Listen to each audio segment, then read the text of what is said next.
যে রাঁধে সে চুলও বাঁধে, এই ডায়লগটা কিন্তু এই দু লাইনের, কিন্তু এর মধ্যে বহু কিছু লুকিয়ে আছে। সেটাই আজকে এই ভিডিওর মাধ্যমে দেখাবো। আমি যেমন আমার নিজের দোকানের যে অনলাইন সেন্টার প্লাস তার সঙ্গে গ্রসারি স্টোরের সমস্ত কিছু মালপত্র বিক্রয় থেকে শুরু করে সব কিছু করি, তেমনই আমার বাবার যে ট্র্যাক্টর সেটাকে আজকে নিজেই চালিয়ে নিয়ে চলে যাব কুসুমগ্রাম সম্পূর্ণভাবে চেক আপ করাতে, এবং তার যে ব্লাড, অক্সিজেন সমস্ত কিছু তার বডিতে চেঞ্জ করব, এবং আরও যে পার্টস মানে ভাঙাচোরা আছে সমস্ত কিছু হাড় গোড় সব জোড়া লাগাবো এই ডক্টরের মাধ্যমে। এই সকাল সকাল কুসুমগ্রামে চলে এলাম।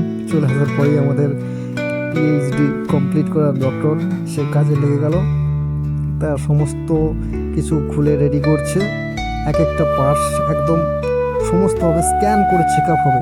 তার সঙ্গে ব্লাডটা সঙ্গে সঙ্গে চেঞ্জ করতে দিয়ে দিলেন আমাদের ওই পিএইচডি ডক্টর। তার সঙ্গে আর দু তিনটে বেটা ছেলে নার্সও আছে, তার সঙ্গে আর কি কাজে যোগান দিচ্ছে। ওরই সাথে সাথে আর একজন স্পেশালিস্ট তিনি চলে এলেন, আর দু একটা হাড়গোড়ের মানে জোড়া লাগাচ্ছে, ব্যান্ডেজ করছে, এইসবেরই চেক আপ চলছে। তা এইভাবেই দিনটা শুরু করে দিলাম সমস্ত কিছু চেক আপের মাধ্যমে। তা ওইগুলোই আমি ছোট্ট ছোট্ট করে একটু ভিডিও করে নিচ্ছি সবাইকে একটু দেখানোর জন্য, সবারই একটু অভিজ্ঞতা সম্পন্ন হবে। যদিও এখন সোশ্যাল মিডিয়াটা এমন একটা যুগ, সব কিছু দেখার সুযোগটা করে দিয়েছে। এর আগে আমরা এসব কিছু জানতাম না, দেখতেও পেতাম না, বা কোনো কিছু অভিজ্ঞতা থাকতো না। তাই দেখতে দেখতেই অনেকটা বেলা হয়ে গেল।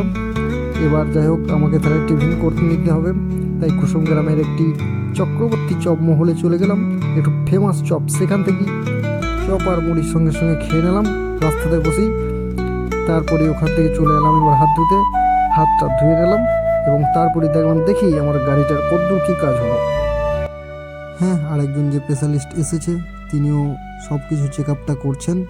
তার সঙ্গেই দুই একটা যে হাড়গোড়গুলো সমস্যা হয়েছে সেগুলো কেটে বাদ দিচ্ছেন, নতুন জয়েন্ট করাবেন বলে।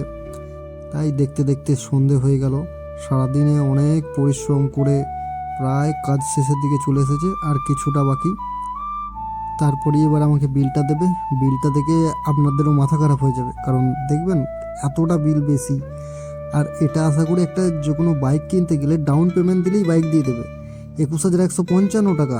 আর কি এর সঙ্গে আছে মিস্ত্রি চার্জ 2,000 টাকা, আর ওয়েল্ডিং 1,000 টাকা, আর বক্সিস দিতে হলো 100-200 টাকা।